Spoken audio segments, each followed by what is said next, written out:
Alors bonjour.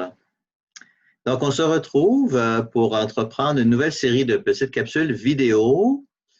Alors autour de nous, de plus en plus de régions passent en zone rouge, comme on dit, en zone d'alerte maximale de COVID. Depuis plusieurs semaines déjà, le gouvernement du Québec nous invite à éviter les contacts sociaux non nécessaires. Donc, on entre dans une sorte de semi-confinement. Ce n'est pas un confinement total comme le printemps dernier, mais un semi-confinement. Alors, j'aimerais en profiter pour vous proposer, comme ça, de manière virtuelle, à travers l'Internet, une mini-retraite, un mini-carême, ou une mini-retraite. Enfin, ce n'est pas une mini-carême, ce n'est pas le temps du carême, une mini-retraite automnale. Voyez? Alors qu'on va vivre un petit peu comme au printemps, comme ça, tranquillement assis chez nous à écouter des capsules vidéo. Mais je vous propose peut-être trois différences par rapport à ce que nous avons vécu au printemps. Premièrement, notre retraite aura un thème précis. Au printemps, on y allait un petit peu selon les opportunités qui se présentaient. Je n'avais pas de plan défini d'avance, parce que ça nous a pris par surprise. Là, je vous propose un thème précis que je vous parlerai tout à l'heure. Deuxièmement, je vous invite à vous trouver un ou deux partenaires de retraite. Donc, une personne ou deux personnes avec qui vous pouvez échanger sur le contenu de la retraite pour vous aider à aller plus loin et puis pour créer des liens, des liens d'amitié dans la foi. Et troisièmement, donc, je prévois vous proposer 3 capsules vidéo par semaine. Je ne sais pas si je vais être capable d'aller jusque-là, mais enfin, c'est mon objectif. Donc, 3 capsules vidéo par semaine. Alors, on se met en marche. Donc, le thème que je vous propose s'inspire de ce livre-ci qui s'appelle « En chemin vers l'essentiel ». En chemin vers l'essentiel. Donc, c'est un livre que vous ne pouvez pas trouver en librairie et c'est pour cela que je vous le propose. Je vous partagerai quelques éléments de ce livre comme retraite. Donc, déjà le printemps dernier, on avait abordé cette question de l'essentiel. Vous vous en souvenez, à partir de ce qu'on appelait les services essentiels. Le gouvernement avait mis tout le Québec sur pause, donc tout était arrêté, excepté les services essentiels. Mais après coup, en y réfléchissant, on s'était dit ensemble, les services essentiels, ce n'est pas seulement l'alimentation et la santé. Ce n'est pas juste de pouvoir faire mon épicerie et puis aller à l'hôpital. Donc, pouvoir se rencontrer, serrer nos enfants, nos petits-enfants dans nos bras, consoler une personne qui a de la peine en la serrant dans nos bras, c'est essentiel. Visiter nos malades, accompagner une personne en fin de vie, vivre des rites funéraires, c'est essentiel, c'est des choses essentielles. Se rassembler à l'Église pour prier ensemble et se soutenir dans cette période de crise, c'est essentiel, etc., etc. Et de fait, Dieu merci, donc le gouvernement en a tenu compte et cet automne, ils ont une approche un peu différente qui laisse de l'espace pour ces choses qui sont essentielles. Alors, dans notre retraite d'automne, on va essayer d'aller un petit peu plus loin dans cette recherche de l'essentiel. Qu'est-ce qui est vraiment l'essentiel de ma vie? Oui? En chemin vers l'essentiel. Et c'est important, cette période, cette question de l'essentiel, parce qu'en période de crise, on ne doit pas laisser de côté l'essentiel, c'est le contraire. En période de crise, il faut donner la priorité à l'essentiel. Alors, et ça, c'est une des choses qu'on vit depuis des mois. C'est beau quand on regarde les gens, on écoute les conversations, on sent qu'à travers tout ce qu'on a vécu depuis le mois de mars, les gens reviennent vers l'essentiel. On a laissé tranquillement tomber un certain nombre de choses qui étaient moins essentielles et donc on revient à l'essentiel. Alors, pour notre première semaine de retraite, donc, je vous propose une réflexion sur le sens de notre vie, le but de notre vie. Alors, j'ai peut-être déjà entendu cette petite histoire. On raconte que le célèbre Albert Einstein c'était aux États-Unis. Il prend le train à New York et là, il s'en va. Et là, voilà que le contrôleur du train arrive pour prendre les billets. Alors, Einstein cherche dans ses poches, etc., le poche de son veston. Et le contrôleur lui dit « Ah non, c'est correct, monsieur Einstein, j'ai confiance en vous, vous n'avez pas besoin de votre billet. » Et il s'en va. Et Einstein continue à chercher, il ouvre la mallette, enlève tous les papiers, il descend par terre en dessous du banc, etc. Et le contrôleur revient. Il lui dit « Non, monsieur Einstein, je vous l'ai dit, j'ai confiance en vous, vous n'avez pas besoin du billet. » Et là, il lui regarde et lui dit « Monsieur, ce n'est pas une question de confiance. Il faut que je retrouve mon billet parce que je ne sais absolument pas où est-ce que je m'en vais. » Alors, il devait retrouver son billet pour voir sa destination. Alors, c'est une petite histoire, mais en même temps, on peut se demander « Et moi? est-ce que je sais où je m'en vais?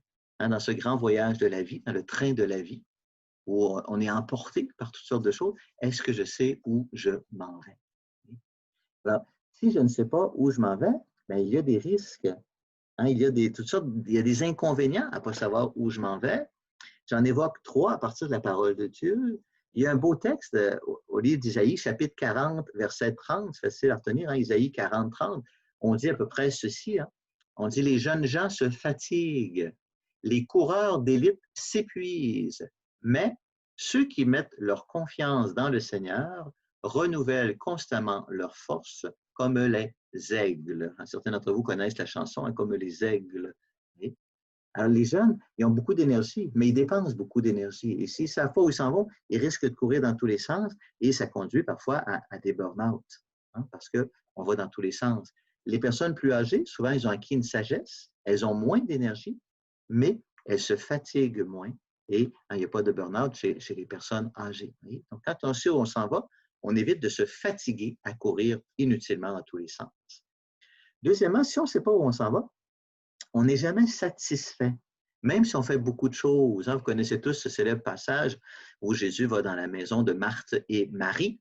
Et là, Marthe fait plein de choses pour le service. Marie est aussi au pied de Jésus. Et là, Marthe vient voir Jésus. Et elle vient la voir parce qu'elle n'est pas contente.